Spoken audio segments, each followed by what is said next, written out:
When I was a child, my brother would tell me a bedtime story about the man who murdered our father and watched as his blood poured onto the floor. He told me other stories about all the things we would do to that man once we took back the Seven Kingdoms.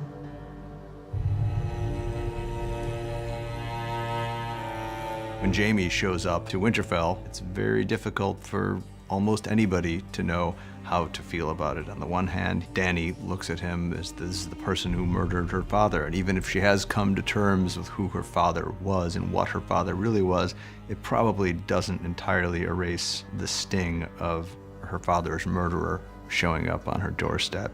Your sister pledged to send her army north. I don't see an army. She never had any intention of sending her army north. Tyrion has made a number of mistakes now, and Dany's really at the end of her patience because she has a lot of fondness and respect for Tyrion, but many of his plans have really gone awry. And now Jaime Lannister's here, but not with the Lannister army. Your Grace, I know my brother. Like you knew your sister.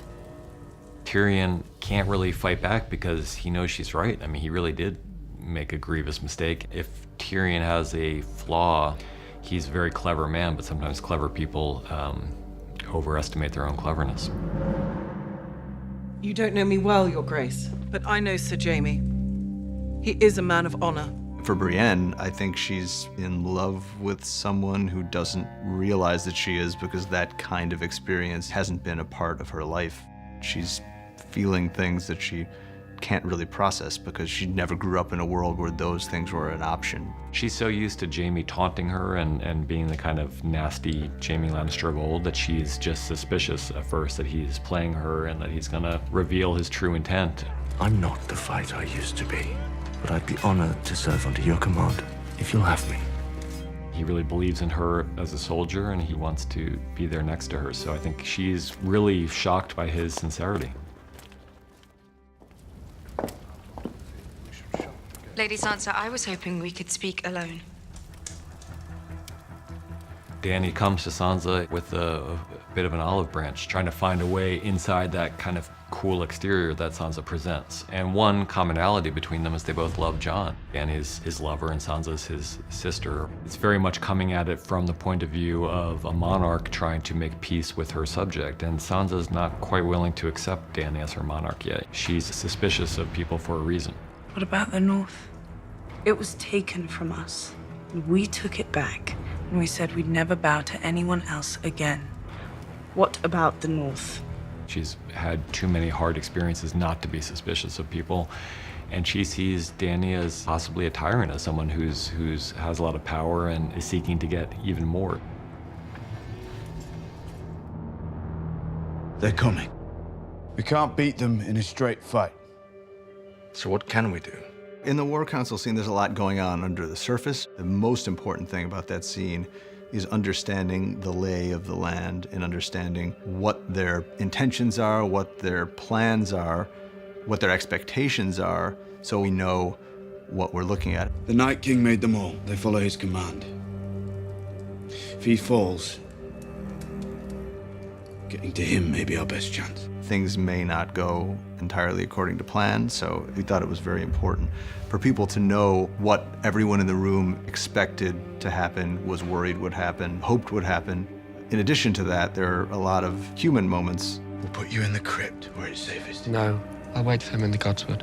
We're not leaving you alone out there. He won't be. I'll stay with him. One thing that was definitely going on was how Theon felt after returning to Winterfell and how he's using this battle as an attempt to try to make good to the extent that that's possible on the horrible mistakes that he made. I took this castle from you.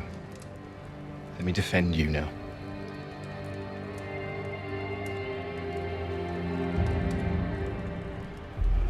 You're not the knight? Women can't be knights. Why not?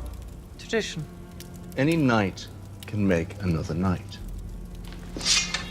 Kneel, Lady Brienne. Brienne has been more knightly than any of the knights I think we've seen.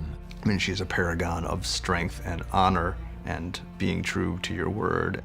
When Jaime knights her, it's a general kind of validation she's wanted her whole life. But even more importantly, it's the acceptance and validation of Jaime, who she obviously has feelings towards that she's never really come to terms with or even allowed to bubble to the surface of her consciousness, but they're there all the same, and we can see all of those things swirling.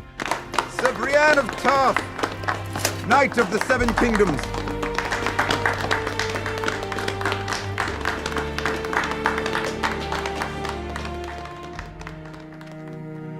For us, what was interesting about this episode was always that it's our last night together, and everyone, I think, would face the end in different ways. We're probably going to die soon. I ought to know what it's like before that happens.